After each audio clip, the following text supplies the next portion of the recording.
What's up, YouTube? Tops85401 here. I've gotten a couple of mail days the past few days. I'm going to show you some of my pickups. Starting off with this tobacco card trifold from Topps 205. I forget what the name of this set was from the early 20th century. I know it is emulating a type of tobacco card. It comes folded up. These two panels fold in. So when the card's folded up, it's that size right there. Guys, comment down below if you know what tobacco set this Topps 205 is emulating. I know it wasn't T205. It was a set that was similar to the T205, but they were trifolds. The first booklet, guys, they were making booklets way back in the early 20th century. Anywho's, this one is the rare Brooklyn back. Most of these are polar bear backs, but this one is the Brooklyn from the American Tobacco Company back in the day. And as many of you may or may not know, the polar bear was scrap tobacco back in the day. And what people did with scrap tobacco, I have no idea. Maybe they rolled cigarettes. Who knows? But there we go. Nick Johnson, Barry Bonds, trifold card from Topps 205, emulating a early 20th century tobacco release. And again, guys, I don't know what the name of it is, so comment down below if you know what it is. I'm drawing a blank. Got another cool card here, and this is Cooperstown bound, Barry Bonds. Hasn't made it into Cooperstown yet, as many of you know. But someday he may, and when this card was printed, he was a first ballot Hall of Famer. And then, of course, the PED era hit, and Bonds has speculated as using PEDs, and plus the writers don't like them. Lots of guys that use PEDs are in the Hall of Fame. But if the writers don't like you and you're suspected of using PEDs, which of course Bonds did use them. I mean, you don't have to speculate. He did it, but other guys did it as well. All right, so speaking of guys that aren't in the Hall of Fame, I mean, why isn't this guy, Jeff Kent, in the Hall of Fame? I don't get it. I scratch my head. As a matter of fact, I've been tripping for the last, I've been tripping for a while, but all right, guys. So I started collecting baseball cards in 1978, kind of a little bit. Then I didn't really collect much. And then in 1983, I started buying lots of packs of baseball cards. And between 83 and 1990, I collected like that whole time frame. And there's a gentleman in the Hall of Fame that played for between 83 and 88 that's there, and I never even heard of him until he was elected through the era committee, a guy named Ted Simmons. So how does Ted Simmons get in the Hall of Fame and then Jeff Kent not get in the Hall of Fame? I mean, when he retired, I talked about this before, it never occurred to me that he wouldn't be a Hall of Famer. In my mind, he was a first ballot, maybe a third ballot Hall of Famer, whatever. Who knows how many ballots, but he was a Hall of Famer when he retired in my mind. And this guy hasn't even sniffed the Hall of Fame. Bonds got close, but Kent, not even close. The media can't stand him, I guess.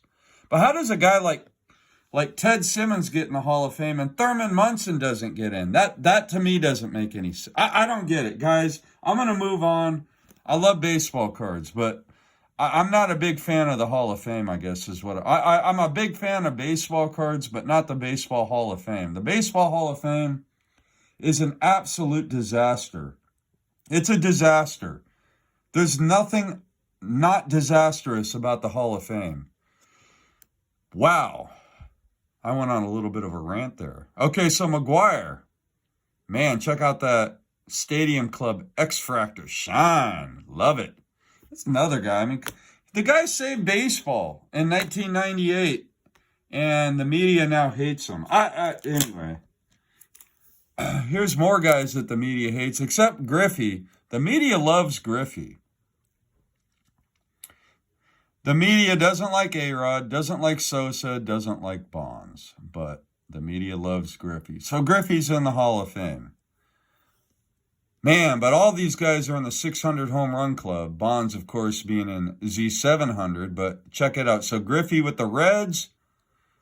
You know, okay, so this card would be best if you had Griffey and A-Rod with Seattle, and then Bonds and Sosa are good. But whatever, I mean, this is who they played for when this card was printed. So it's cool. It's a playing days card, all four of these guys on the team they were on the year the card was printed. So that's a cool card.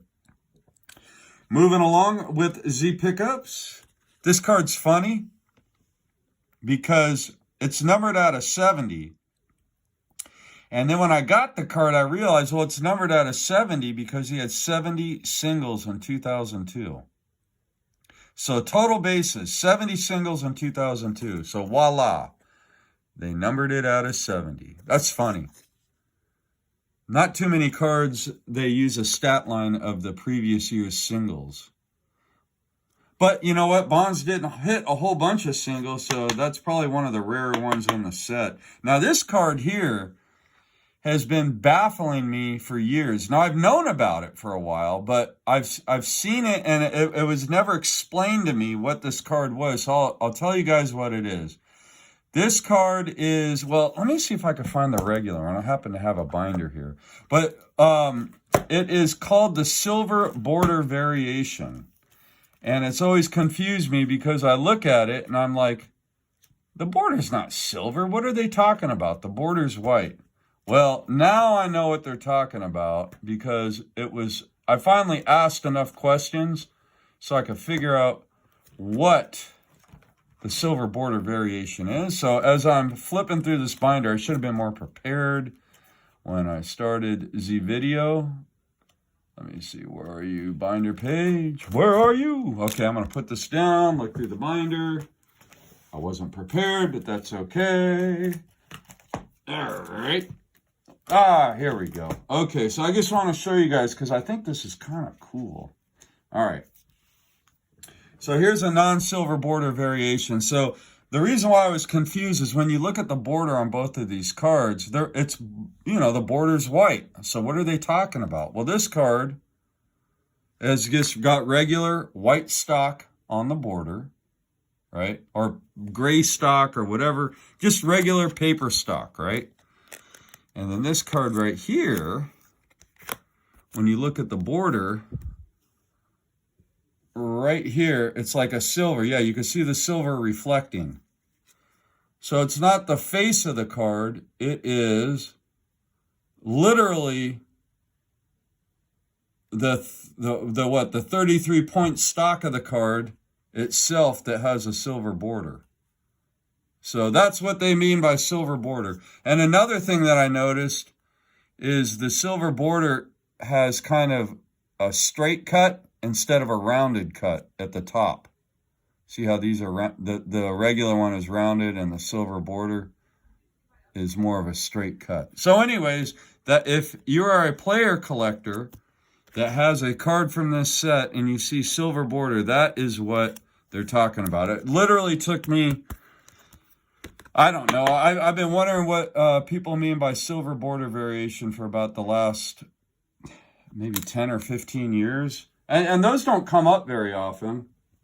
That might be the second or third one that I know of that has become available for sale. And my last card that I want to show off is a 1987 Donruss opening day.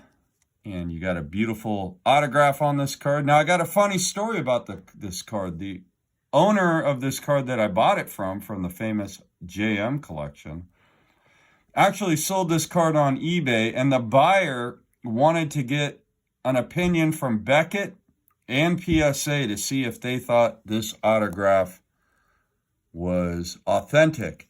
And both PSA and BGS said that they could not authenticate the autograph. And that, to me, is the most ridiculous thing I've ever heard. This autograph is absolutely authentic. And I've seen BGS and PSA blow it on quick opinions before.